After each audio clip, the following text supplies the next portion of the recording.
नमस्कार, dB live Maharashtra में आपका स्वागत है। मैं हूं आंचल और मेरे साथ मौजूद है मेरे सहयोगी अमलेंदु उपाध्याय जी। बहुत बहुत स्वागत है आपका और हमारे तमाम दर्शकों का। महाराष्ट्र में शपथ ग्रहण समारोह हो चुका है। 2 डिप्टी सीएम और सीएम जो है वो शपथ ले चुके हैं, लेकिन उसके बाद भी जो है सरगर्मी बढ़ती ही जा रही है। लगातार जो है महाराष्ट्र की सरगर्मी तेज है और इस बीच शिंदे को लेकर कई जो है बयान सामने आ रहे हैं। शिंदे को लेकर बहुत सी बातें सामने आई हैं। कहा यह जा रहा है कि शिंदे उप मुख्यमंत्री बनना ही नहीं चाहते थे, लेकिन उन्हें दबाव में आकर बनना पड़ा।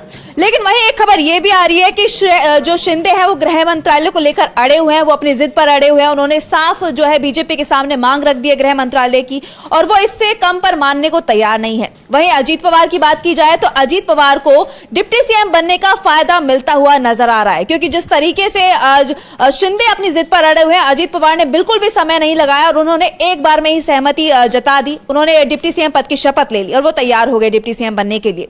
और जैसे ही शपथ ली, एक दिन बाद खबर आती है कि उनको बड़ी राहत मिली है। अजीत पवार को आईटी की तरफ से बड़ी राहत मिली है। 1000 करोड़ की जो उनकी संपत्ति जब्त की गई थी और वो मुक्त करा दी गई है। ये कहीं ना कहीं बहुत बड़ी खबर है और इसको लेकर जो विपक्ष है वो लगातार हमलावर दिखाई दे रहा है। विपक्ष का बयान आया है, कांग्रेस का एक ट्वीट आया है। कांग्रेस ने क्या कुछ लिखा है ट्वीट करके वो भी आपको बता देते हैं।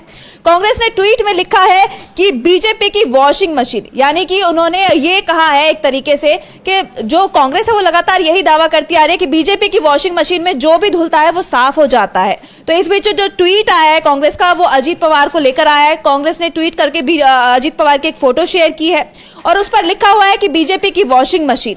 और इस पर और भी कई नेताओं की प्रतिक्रिया आई है जो हम आपको बताएंगे, लेकिन उससे पहले हम जानेंगे अमलेंदु जी, इस पर आपकी क्या राय है? देखिए आंचल, इसको ये समझा जाए कि विपक्ष लगातार ये आरोप लगाता रहता है कि भारतीय जनता पार्टी एजेंसियों का दुरुपयोग करके विपक्ष के नेताओं को फंसाती है और ईडी और सीबीआई के जरिए उन नेताओं को तोड़ने की कोशिश करती है जो दूसरे दलों के महत्वपूर्ण स्तंभ होते हैं और फर्जी आरोप लगाती है। प्रधानमंत्री नरेंद्र मोदी ने खुद अजीत पवार का बाकायदा नाम लेकर भोपाल की जो उनकी रैली थी उसमें भ्रष्टाचारी कहा था उनको, अजीत पवार को, और ये कहा था कि 70,000 करोड़ का घोटाला है। इस तरह की सारी बातें हुई थी। लेकिन इसके बाद अजीत पवार एक हफ्ते बाद ही शामिल हो गए महायुति में, जो बीजेपी के साथ शामिल हो गए। उसके बाद उनके साथ लोकसभा का चुनाव भी लड़ा गया मिलकर और उनके साथ मिलकर चुनाव लड़ा गया विधानसभा का भी, और विधानसभा चुनाव के बाद फिर से उनको उप मुख्यमंत्री भी बना दिया गया। तो यानी आपके आरोप लगाने की अहमियत क्या रह जाती है जब इसी तरह की चीज़ें होती हैं? और वो आरोप यानी एक तरीके से देखा जाए कि अगर आज 1000 करोड़ की संपत्ति अजीत पवार की बड़ी हो जाती है, छूट जाती है, तो ये क्या सीधा सीधा प्रधानमंत्री नरेंद्र मोदी की उस बात पर तमाचा नहीं है जो वो अजीत पवार को भ्रष्ट कर रहे थे? क्या आप नरेंद्र मोदी अजीत पवार से माफी मांगेंगे? क्या आप भ्रष्ट नहीं है? क्या नरेंद्र मोदी अब अजीत पवार को एक प्रमाण पत्र जारी करेंगे कि आप बहुत ईमानदार हैं?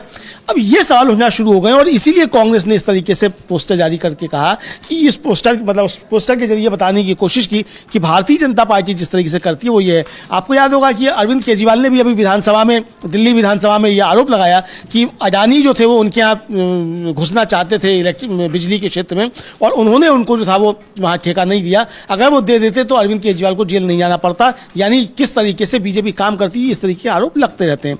तो ये जिस तरीके से अजीत पवार की अभी ये संपत्ति छूटी है, हम ये नहीं कह रहे कि अजीत पवार भ्रष्ट हैं, ये तो बीजेपी कह रही थी कि अजीत पवार भ्रष्ट हैं। और नेचुरली करप्ट पार्टी, ये सेंटेंस प्रधानमंत्री नरेंद्र मोदी ने इस्तेमाल किया था एनसीपी के लिए। वही एनसीपी के मुखिया इस समय अजीत पवार हैं।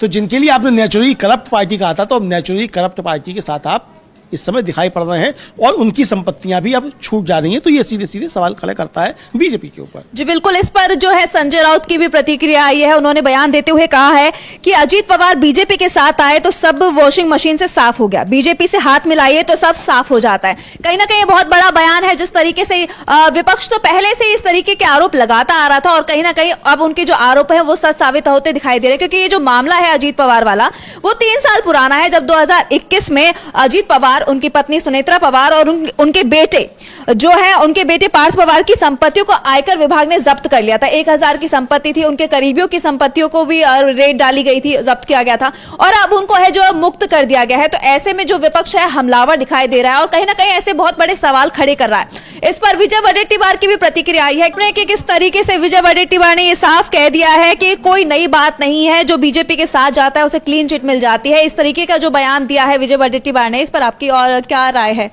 देखिए, ये तो विजय वडेट्टीवार चूंकि विपक्ष के नेता है, मतलब विपक्ष में हैं, अब नेता विपक्ष नहीं है, पहले नेता विपक्ष थे, अब तो नेता विपक्ष वहाँ बनेगा ही नहीं कोई, चूंकि किसी के पास इतना नहीं है।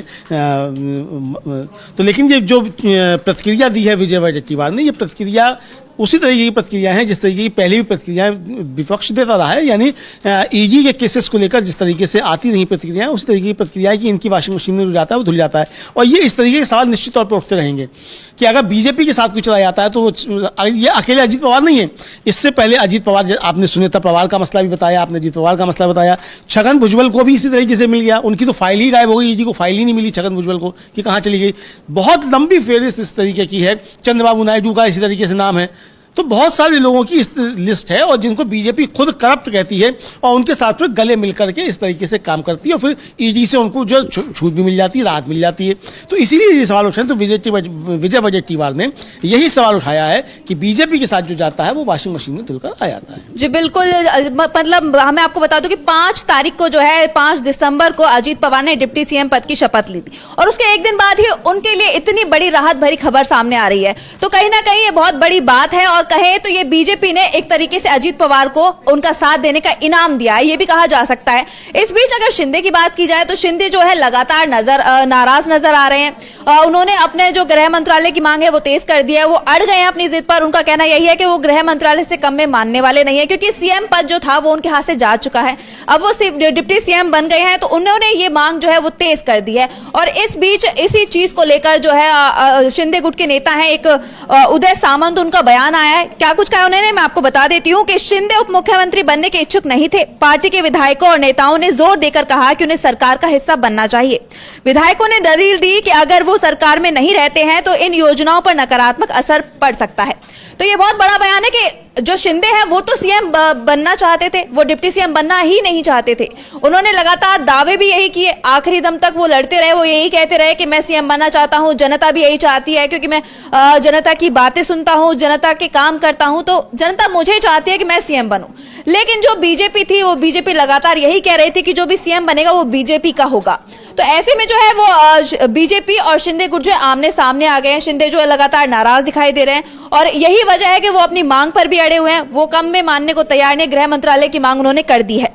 और ये जो बयान आया है कहीं ना कहीं इससे महाराष्ट्र की राजनीति पर असर जरूर पड़ सकता है। हाँ बिल्कुल, इस पे असर पड़ सकता है महाराष्ट्र की राजनीति पर, और काफी असर पड़ सकता है। और ये जो जिस तरीके से चीजें सामने आ रही हैं, और ये खासतौर से अगर देखा जाए कि शिंदे अगर नाराज है, एक तो ये कि शिंदे जो लगातार कह रहे थे कि साहब मैं कॉमन मैन का आदमी हूं और मैं तो कॉमन मैन की तरीके से मैंने काम किया, जनता चाहती है कि मैं बना रहा हूं, मतलब मुख्यमंत्री मैं ही बनूं, जनता ये चाहती है। तो ये सीधे सीधे उन्होंने संकेत दिए थे कि उनको ही मुख्यमंत्री बनाया जाए, बीजेपी उनकी बात माने। लेकिन बीजेपी ने उनको किसी भी हाल में बनाने से मना कर दिया। जो उद्धव ठाकरे का जो अखबार है सामना, उद्धव ठाकरे शिवसेना का, उसने तो बाकायदा ये लिखा कि गृह मंत्री के सामने गिड़गिड़ाते रहे एकनाथ शिंदे कि 6 महीने के लिए ही मुख्यमंत्री बना दो, और बहुत बेरहमी के साथ अमित शाह ने ये मांग ठुकरा दी। ये उनका कहना है। अब ये बयान अखबारों की बातें हैं और पार्टियों की बातें क्या है क्या नहीं है, लेकिन जो एकनाथ शिंदे के मुख से निकल रहा है और एकनाथ शिंदे का जिस तरीके से भाव भंगिमा देखने को मिल रही है, उससे हिसाब तौर पर समझा जा सकता है कि एकनाथ शिंदे इस गम से उबर नहीं पा रहे हैं कि वो मुख्यमंत्री नहीं रहे। भाई आखिर अगर आपने अपनी पार्टी के साथ विश्वासघात किया था और आप बीजेपी के साथ आए थे, तो इस विश्वासघात का आपको इनाम क्या मिला? 2.5 साल का मुख्यमंत्री पद, और उसके बाद फिर आपका भी 12वीं के बाद इंटर करा दिया जिस तरीके से देवेंद्र फडणवीस का कराया गया था। तो 12वीं के बाद इंटर करना नहीं चाहते थे एकनाथ शिंदे, लेकिन बीजेपी ने जबरदस्ती उनको जो था वो 12वीं के बाद इंटर करवा ही दिया। अब अजीत पवार अब जो फड़फड़ा रहे हैं एकनाथ शिंदे, वो फड़फड़ा रहे हैं कि किस तरीके से अब वो कॉलेज में जाकर दाखिला ले। यहाँ तो जो है अगर बीजेपी ने उनकी बात नहीं मानी है गृह मंत्रालय देने की भी, तो फिर 12वीं के बाद इंटर और इंटर के बाद हाई स्कूल हो जाएगा उनका। और कहीं ऐसा कर दिया बीजेपी ने कि ठीक है ज़्यादा गृह मंत्रालय करोगे तो ठीक है, हम दीपक केसरकर को दे देते हैं, संजय सिरसाट को दे देते हैं, या उदय सामंत को दे देते हैं, किसी को भी हम जो है गृह मंत्री बना देते हैं, पर शिंदे साहब आपको गृह मंत्री नहीं बनाएंगे। तो ये और ज़्यादा अपमान होगा फिर एकनाथ शिंदे का। तो बीजेपी ऐसा खेल भी कर सकती है, चूंकि उसे अब हर हाल में एकनाथ शिंदे को इस स्थिति में लेकर आना है कि एकनाथ शिंदे खुद जो है वो महायुति छोड़कर चले जाएं और उनकी पार्टी को तोड़ के बीजेपी अपने साथ कर ले। अब इस दिशा में आगे बढ़ेगी। तो बीजेपी की रणनीति ये हो सकती है कि एकनाथ शिंदे को गृहमंत्री नहीं बनाए, उनकी पार्टी के ही किसी नेता को गृहमंत्री बनाकर और उनकी पार्टी को तोड़ दिया जाए और वो अपने आप पार्टी टूट जाए, इस तरीके की चीजें वो करेंगे। क्योंकि दीपक केसरकर जिस तरीके से बयान दे रहे थे लगातार कि हम दबाव डालेंगे और जिस तरह की बातें कर रहे थे, उससे ही साफ लग रहा था कि दीपक केसरकर शायद एकनाथ शिंदे की पार्टी में दूसरे एकनाथ शिंदे बनने के लिए तैयार बैठे हैं। जी बिल्कुल, कहीं ना कहीं जो बीजेपी है वो शिंदे का अस्तित्व खत्म करने पे तुली हुई है। दिखाई भी दिया पिछले दिनों, जिस तरीके से लगातार शिंदे जो है उभर कर सामने आ रहे थे, वो लगातार अपनी मांग पर अड़े हुए थे, लेकिन बाद में उन्हें अपना पैर पीछे खींचना पड़ा। सीएम पद से उन्हें डिप्टी सीएम बनाया गया और इस बीच जो है महाराष्ट्र विधानसभा का विशेष सत्र बुलाया गया। उसमें उन्होंने आदित्य ठाकरे जो है शिवसेना यूबीटी नेता, उन्होंने बड़ा ऐलान कर दिया। उन्होंने ये कह दिया कि हमारे जो जीते हुए विधायक हैं वो शपथ नहीं लेंगे। तो आदित्य ठाकरे ने ये साफ साफ कह दिया है कि जो जनता का जनादेश है, अगर ये जनता का जनादेश होता तो लोग खुश होते, लेकिन लोग खुश नहीं है। और उन्होंने इसके साथ ही ईवीएम पर, चुनाव नतीजों पर संदेह जताया है। उन्होंने ये साफ कह दिया है कि ईवीएम पर उन्हें शक है और यही वजह है कि उन्होंने जो नए जीते हुए विधायक है उनको शपथ नहीं लेने दी।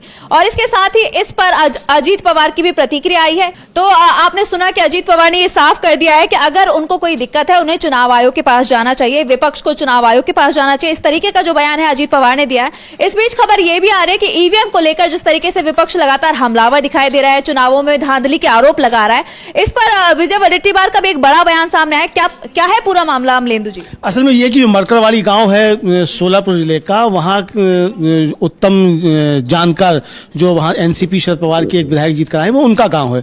वो विधानसभा चुनाव तो जीत गए, लेकिन अपने ही गांव में वो चुनाव हार गए। तो वहाँ के गांव वालों ने तय किया कि भाई ऐसा कैसे हो सकता है कि हमने 80% वोट जो था वो उत्तम जानकार को दिया था और यहाँ बीजेपी का कैंडिडेट जीत रहा है। तो उन्होंने कहा कि हम मॉक पोल कराते हैं, पुनर्मतदान कराते हैं, बैलेट पेपर के जरिए कराते हैं और ये हम अपनी तरफ से कराएंगे, इसका चुनाव आयोग से कोई लेना देना नहीं है। वहाँ उन ग्रामीणों पर एफआईआर दर्ज कर दी गई और वहाँ कर्फ्यू लगा दिया गया, वो मॉक पोल ने वहाँ नहीं होने दिया। इसी तरीके से 2 और गाँव अकोला के जो है वहाँ भी होने वाला है। तो अब सूचना ये मिल रही है कि राहुल गांधी, शरद पवार और उद्धव ठाकरे उस मरकरवाली गांव जा सकते हैं और वहां उन ग्रामीणों से मिल सकते हैं जिन्होंने इस आंदोलन करने की शुरुआत की थी, ये शुरुआत की थी। तो अब जाते हैं राहुल गांधी और क्या होता वो आगे देखने वाला होगा, लेकिन इसको लेकर जो है वो विजय वडेट्टीवार जो है वो उन्होंने अपना बयान दिया है और ये कहा है कि जब भी हम ईवीएम वीवीपैट की जांच के बारे में बात करते हैं तो चुनाव आयोग हमेशा मॉकपोल की बात करते हैं। वे हमें 100% जांच करने की अनुमति नहीं देते। चुनाव पारदर्शी तरीके से हुए, अगर ईवीएम में कोई समस्या नहीं है तो मरकरवाली गांव में पुनर्मतदान कराने में क्या समस्या है? अगर पूरा गांव इसकी मांग कर रहा है तो हम मरकरवाली गांव के लोगों के साथ हैं। यानी विजय वडेट्टीवार ने भी ये स्पष्ट कर दिया है कि अगर इस तरीके का कोई आंदोलन खड़ा होता है और गाँव वाले इस तरह की बातें कर रहे हैं तो हम उनके साथ हैं। यानी पूरे महाराष्ट्र में अब ये आंदोलन खड़ा होगा और जहां जहां भी इस तरह की चीजें होंगी वहां समर्थन इंडिया गठबंधन यानी महाविकास अघाड़ी ऐसे आंदोलनों को देगा, ये समझ में आ रहा है। जी तो सुना आपने कि किस तरीके से विजय वडेट्टीवार ने बयान देते हुए साफ कर दिया है कि उन्होंने चुनावों का बहिष्कार कर दिया। इसके साथ ही जो विधानसभा का विशेष सत्र बुलाया गया था जिसमें नए विधायकों को, जो जीते हुए विधायक है उनको शपथ लेनी थी, उसका भी बहिष्कार कर दिया। उन्होंने मना कर दिया कि हमारे जीते हुए जो विधायक है वो शपथ नहीं लेंगे। कहीं ना कहीं ये बहुत बड़ा बयान है। इसके साथ ही अजीत पवार को लेकर भी उन्होंने ये साफ कहा है कि जो भी बीजेपी के साथ जाता है उसे क्लीन चिट मिल जाती है। ये बहुत बड़ा मुद्दा है। एक तरफ बात की जाए अजीत पवार की तो बहुत ही ज्यादा खुश नजर आ रहे हैं अब जो है, और मतलब अजीत पवार को बड़ी राहत मिल गई है, मतलब डिप्टी सीएम की शपथ लेने के एक दिन बाद ही। और वहीं बात की जाए शिंदे की तो वो लगातार जो है नाराज दिखाई दे रहे हैं क्योंकि उनका जो है वो डिमोशन कर दिया गया है, सीएम से वो डिप्टी सीएम बन गए। उसके साथ ही गृह मंत्रालय की मांग जो उन्होंने की है बीजेपी से, कहीं ना कहीं बीजेपी उसे भी नजरअंदाज करती हुई दिखाई दे रही है। और ऐसे में जो है महाराष्ट्र की सियासत में काफी भूचाल आया हुआ है। महाराष्ट्र की सियासत में हलचल जो है काफी तेज है। और फिलहाल के लिए बस इतना ही। आप देखते रहिए आशा है ये कार्यक्रम आपको पसंद आया होगा। इस वीडियो को ज्यादा से ज्यादा शेयर करें, लाइक करें और कमेंट करके बताएं आपकी राय क्या है। और अगर आपने हमारा यूट्यूब चैनल अभी तक सब्सक्राइब नहीं किया है तो तुरंत इसको सब्सक्राइब कर लीजिए और बेल आइकन भी दबा दीजिएगा ताकि अगली जब वीडियो अपलोड हो तो आपके पास इसका नोटिफिकेशन पहुंच सके।